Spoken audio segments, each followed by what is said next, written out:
I'm Fred Gosling. I'm doing level 2 Blacksmithing and Metalwork.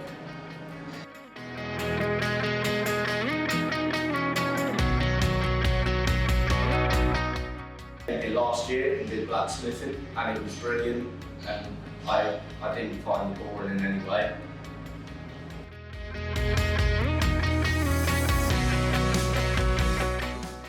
I enjoy doing the blacksmithing side the most.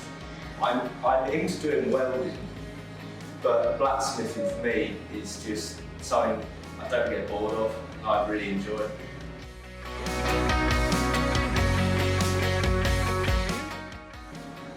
Everybody's super nice, teachers are really easy to get along with, and they help you if you need it, and it's all great.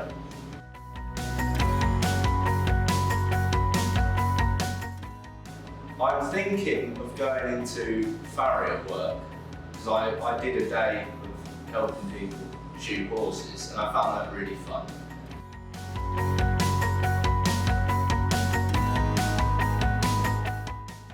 New students, I reckon, have fun, be your best, and don't give up.